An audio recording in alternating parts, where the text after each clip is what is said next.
ዛሬ ደግሞ የቦርጭ መቀነሻ ሳይሆን የጡት መቀነሻ ይዤላችሁ መጥቻለሁ። አብዛኞቻችሁ የምትጠይቁኝ የጡት መቀነሻ ብላችሁ የምጨቀጭቁኝ ለእናንተ ነው ይዤላችሁ የመጣሁት።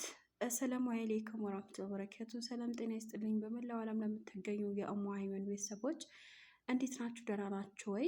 በያላችሁበት ሰላም ፍቅር አብዝቼ ለእናንተ ተመኘሁኝ። እና ደግሞ ቤቱ ላይክ ሳታረጉ ሼር ሳታረጉ ለጓደኞቻችሁ ሳታጋሩ የትም ቦታ እንዳትሄዱ ሀሳብ አስተያየታችሁ ኮሜንት ስር አሳውቁኝ።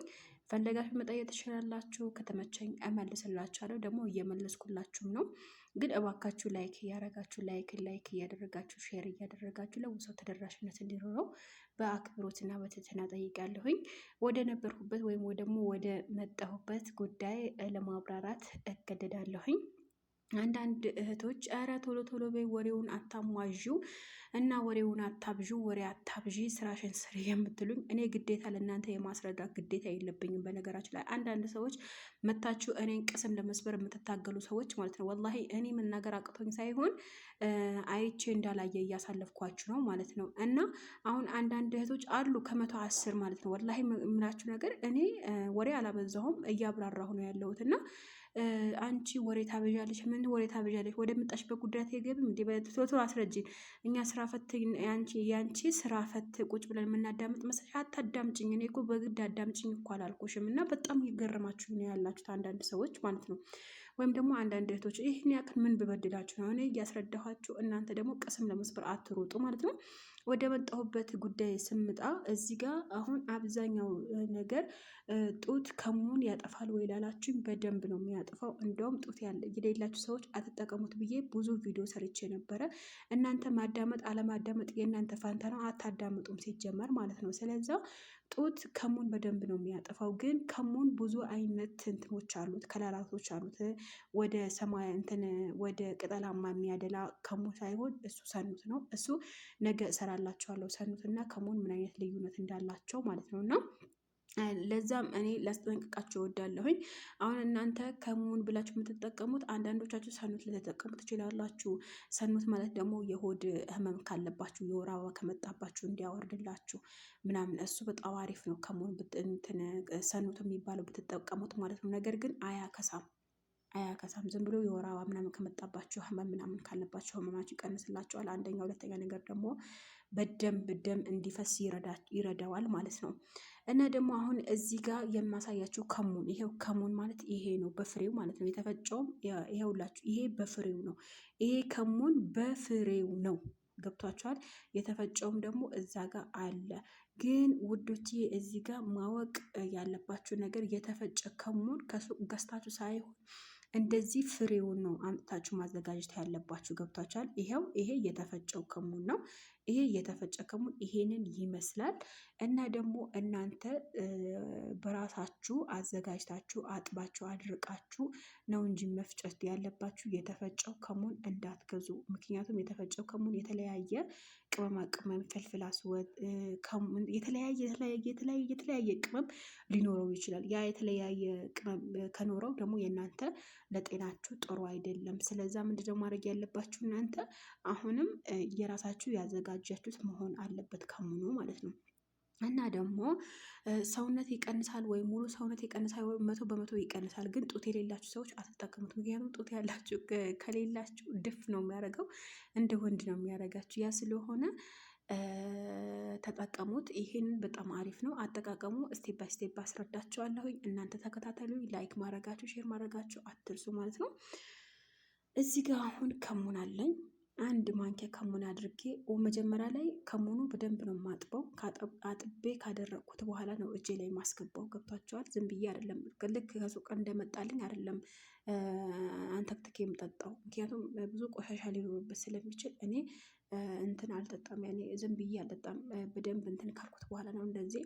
ከዛ የተፈጨው ከሙን ከፈለጋችሁ ራሳችሁ ፈጨት ያዘጋጁት ካለ ኦኬ። ነገር ግን ራሳችሁ ፈጭታችሁ ካላስቀምጣችሁት አይቻልም ማለት ነው። እዚህ ጋር አሁን ያለኝ ነገር ከሙን አለኝ። 1 ማንኪያ ከሙን 2 ኩባያ ውሃ አድርጌ ድስት ላይ በደንብ አንተከትከዋለሁ። በደንብ ከለሩ እስከ እንደ ሻሂ ወይም ደግሞ ነዕነታ አላቸው የነዕና ሻሂ ከለር እስከሚይዝ ድረስ በደንብ ነው አንተከትከው። ካንተከትኩት በኋላ ሎሚ ጨምሬ አንተከትከዋለሁ ለ5 ደቂቃ አካባቢ። ሎሚ ከጨመርኩት በኋላ ለ5 ደቂቃ አንተከትኬ አወርደዋለሁ።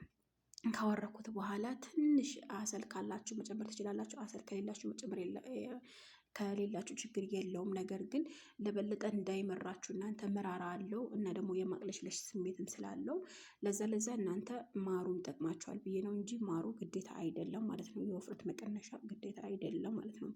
ስለዚህ አሁን ማድረግ ያለባችሁ ነገር ስቴፕ ባይ ስቴፕ ማጥዋት ላይ በባዶ ሆዳችሁ ይሄን ተጠጡታላችሁ። ምግብ አያስፈልጋችሁ። በነገራችን ላይ ምግብ ይዘጋችኋል። ምግብ በደንብ ነው የሚዘጋችሁ። ገብታችሁ አይደለ? ከጠጣችሁት በኋላ ምግብ የመዝጋት ስሜት ይኖረዋል ከሙኑ። ያ ስለሆነ ከጠጣችሁት በኋላ ከ2 ሰዓት ከ3 ሰዓት በኋላ መብላት ትችላላችሁ። እሱም ምግብ ከፈለጋችሁ ማለት ነው። እና ምግብ በደንብ ስለሚዘጋ ስለማውቀው በደንብ ስለሚዘጋችሁ ምግብ እንደፈለጋችሁ መመገብ ትችላላችሁ። ነገር ግን አንዳንዶቻችሁ ይከፍተናል ትላላችሁ፣ አንዳንዶቻችሁ ይዘጋል ትላላችሁ፣ አንዳንዶቻችሁ የመቅለሽለሽ ባህሪ ይኖረዋል፣ አንዳንዱ የማስተዋከም ባህሪ ይኖረዋል ማለት ነው።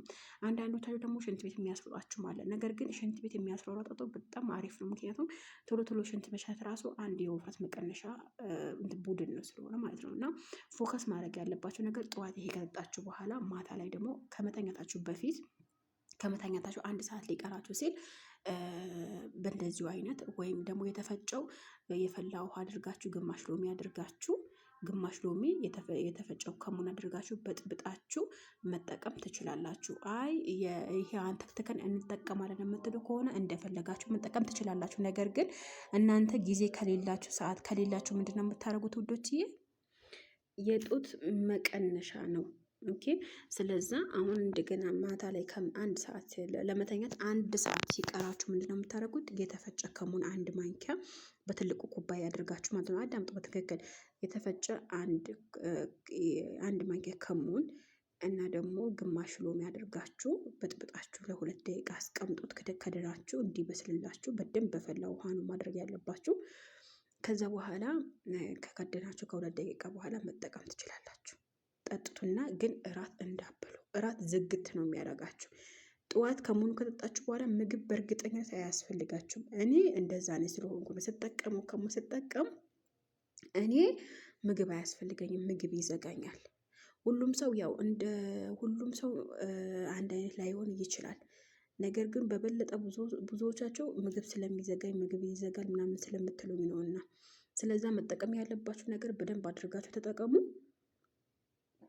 እና ደግሞ ብዙ ጊዜ የምላችሁ ነገር ምግባችሁ ላይ ፎከስ አድርጉ አደራችሁ። ምግባችሁ ላይ ፎከስ ካላደረጋችሁ ምግባችሁ አበላላችሁ ካልቀነሳችሁ ከበፊቱ ጨምራችሁ የምትመገቡ ከሆነ እንደውም ያወፍራችኋል። ከሙኑ ራሱ ያወፍራችኋል። ምክንያቱም ምግቡ ላይ በላይ ደርባችሁ የምትበሉ ከሆነ ይሄ አደጋ አለው። ምክንያቱም ምግባችሁ ቀንሱ፣ የታሸገ ምግብ ቀንሱ እና ደግሞ ይሄ ድንች በዛ የተጠበሰ ድንች የሳምቡሳዎች ነገሮች ከቡዝ ነገሮች ምናምን ባትመገቡ አሪፍ ነው። ሰላጣ ነገር የተቀቀለ ሩዝ ዝም ብሎ ምናምን ዘይት የሌለበት ብትመገቡ አሪፍ ነው። ውፍረት ለመቀነስ ማንም ሽንት መራሱ ይጠጣል አንድ ሰው ማለት ነው። ስለዚህ ውዶች በሌላ ቪዲዮ እንገናኛለን። ይሄ ቪዲዮ ላይክ፣ ሼር፣ ሰብስክራይብ አድርጉት።